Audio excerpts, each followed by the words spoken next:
حال میں کچھ اتفاق سے سائے تو خدای پاک رسول کو مقبول سره چې دغه د شمالي وزیرستان د شمالي وزیرستان د خلکو او ستاسو رشتې ختمېدی شي خو زمونږ او ستاسو رشتې نشي ختمېدی اوبه چې کوم یې په ځان نه دی د هغوی کشرانو ته دې غوږ کېږي ځکه چې هغه خلک په خاوره میندې هغه رښتیا خبرې کوي هغوی د خپل وطن خبرې کوي هغه خلک چې د ځان سودا کوي او د کام سودا کوي هغه نه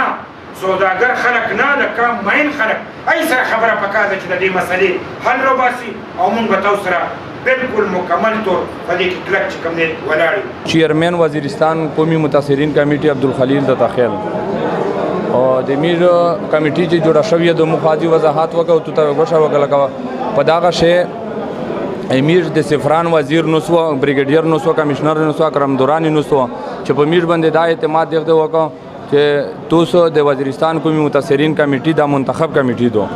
په یو بل باندې اعتماد خبره دو چې کیمه تو خبره وکړه امیر خپل لګیای په فیلډ شه په فیلډ شه داس کا سن لګیا دی لکه میر د تانینا کا سن رستلی دی ثبوت یشتا میر د دوه کا سن جوړه کړی دو ثبوت یشتا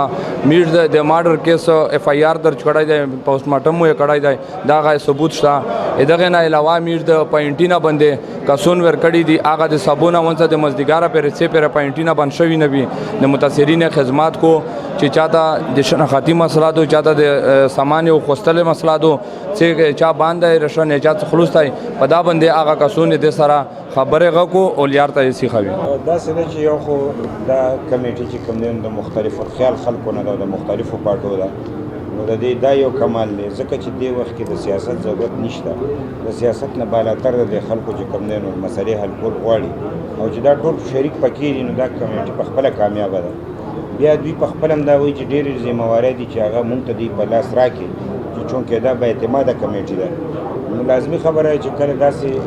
کوششونه خلک کوي او د خلکو په اعتماد شته نو زموږ په سر کې اعتماد دی د کومک خبره ده مونږ به ورسره هر رنګه کومک کوو که مونږ نه د پاکستاني په حیثیت کومک غواړي هم ورته حاضر یو